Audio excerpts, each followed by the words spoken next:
के साथ साथ चल रहा था। नॉइजलेसली, बगैर कोई आवाज़ किए, दे नियर्ड द हाउस, वो घर के करीब आए। And then a hoarse young voice chanted out of the dusk, और फिर एक अचानक से ऊंची आवाज़ उस अंधेरे में से आई। I said, Bertie why do you bound. मैंने कहा, Bertie why do you bound, कि तुम क्यों बंधे हुए हो। उसका सबसे छोटा भाई, उसकी आवाज़ उसे सुनाई देती है। Frampton grabbed wildly at his stick and hat, और बड़े एक ज़ोरदार झटके के साथ फ्रैम्पटन ने अपनी छड़ी के सहारे से अपने आप को उठाया और अपनी हैट को पकड़ा। The hall door, the gravel drive and the front gate were dimly noted stages in his headlong retreat. और जो हॉल का दरवाज़ा था, जो ग्रेवल ड्राइव थी, एंड द फ्रंट गेट, और जो सामने वाला गेट था, were dimly noted stages in his headlong retreat. वो मध्यम सी चीज़ें थीं जो उसके दिमाग में बाकी थीं। A cyclist coming along the road had to run into the hedge to avoid imminent collision. और जो एक साइकिल सवार था जो सड़क से आ रहा था, उसको साइड पर झाड़ियों में घुसना पड़ा उन लोगों के साथ टक्कर को बचाने के लिए। Here we are, my dear, यहाँ हम हैं मेरी Aziza, said the bearer of the white mackintosh, उस वाइट कोट को जिसने अपने कंधों पे लटकाया हुआ था। Coming in through the window, जो उस खिड़की से अंदर आ रहा था। Fairlie muddy but most of its dry, जो कीचड़ से लथपथ था लेकिन ज़्यादातर हिस्सा उसका खुश्क था। Who was that who bolted out as we came up, वो कौन था जो अचानक से बाहर भाग गया जब हम अंदर आए। A most extraordinary man, a Mr Nuttall, एक बहुत अजीम आदमी। Mr Nuttall, said Mrs Stapleton, Mrs Stapleton ने बताया। could only talk about his illness, जो अपनी बीमारी के बारे में सिर्फ बात कर सकता था।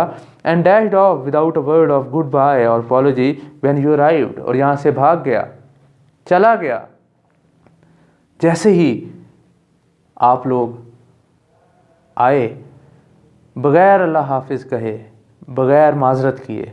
one would think he had seen a ghost, और शायद कोई ऐसे सोचेगा कि शायद उसने किसी जिन को देख लिया है। I expect it was the spaniel, मैं ये सोचती हूँ कि स्पेनियल था। said the niece calmly, उस लड़की ने आराम से कहा। He told me he had a horror of dogs, उसने मुझे बताया कि उसे बड़ा खौफ था कुत्तों से। He was once hunted into a cemetery somewhere on the banks of the Ganges by a pack of paria dogs, और एक दफ़ा उस पर हमलावर हो गए थे गंगा के करीब कुछ कुत्ते। and had to spend the night in a newly dug grave with the creatures snarling and grinning and foaming just above him, और उसे सोना पड़ा एक कब्रिस्तान में जहाँ पर लगातार आवाज़ें आ रही थी खौफनाक किस्म की, और वहाँ पे एक ताज़ा खुदी हुई कब्र में उसने रात गुजारी। Enough to make anyone lose their nerve,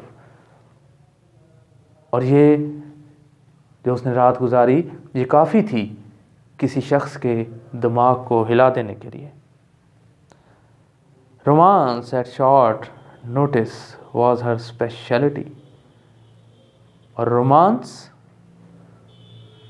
किसे कहते हैं?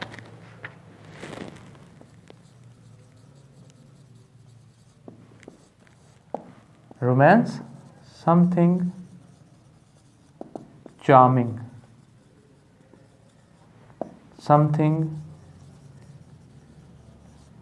amusing,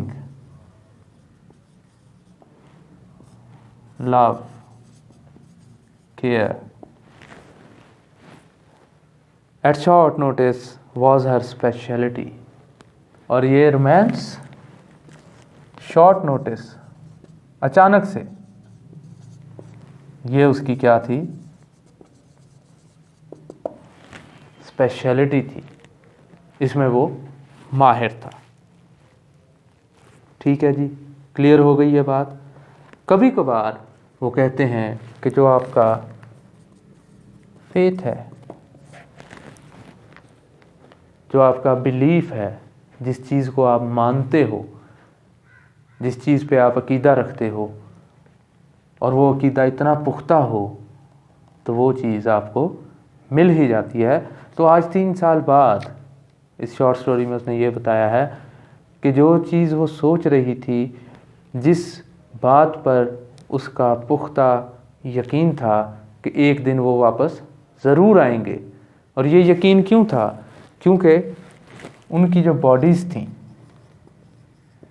वो कभी मिली ही नहीं, यानी कि इनका ना मिलना was a symbol for life, कि वो जिंदा हैं। तो इस पीस ऑफ लिटरेचर में हमें यही चीज़ बताई गई है कि we should have faith, we should have belief, और वो भी कैसा, पुख्ता, स्टर्न, जिसको कोई हिला ना सके। कोई जो मर्ज़ी कहे, हम अपनी बात पर डटे रहें, तो आखिरकार हमें वो चीज़ मिलकर रहेगी। एंड पे नोट है इस शॉर्ट स्टोरी के बारे में, the writer Munro which is pseudonym of Saki. उसका जो सूडोनिम था, पेन नेम था, वो क्या था, साकी। Was a British short story writer, essayist and journalist.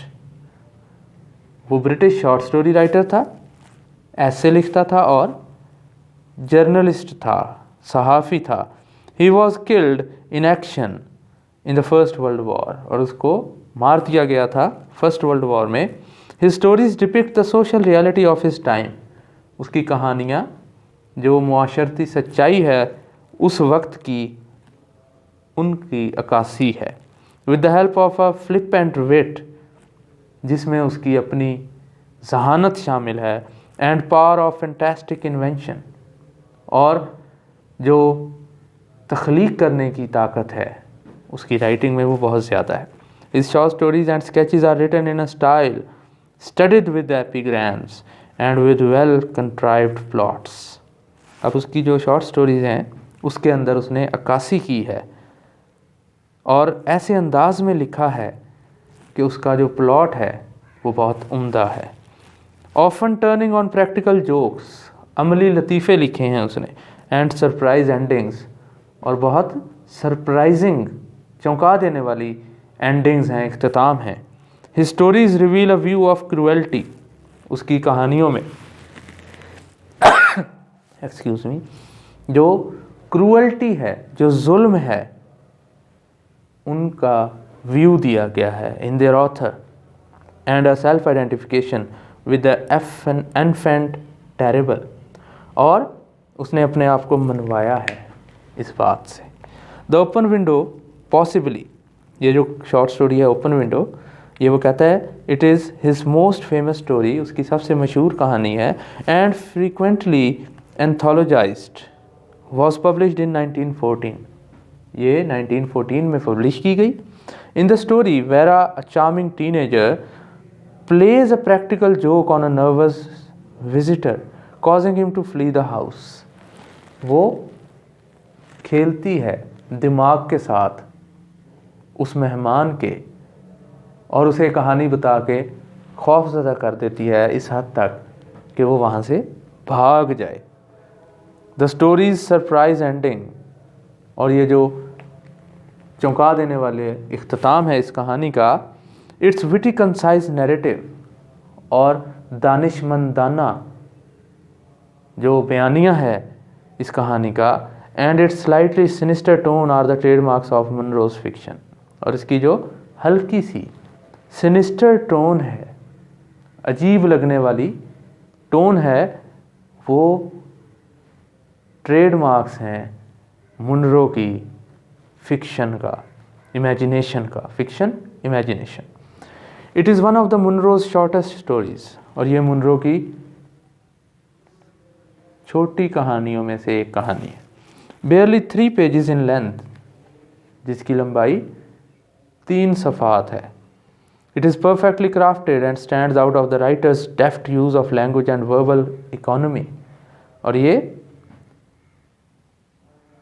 बहरहाल बहुत उम्दा अंदाज से लिखी गई है, और जो ज़ुबान का माहिराना इस्तेमाल है जो ये राइटर करता है, और जो उसकी वर्बल इकोनॉमी है, जो उसकी बोलने की ताकत है डायलॉग्स के थ्रू, उसको ज़ाहिर करती है।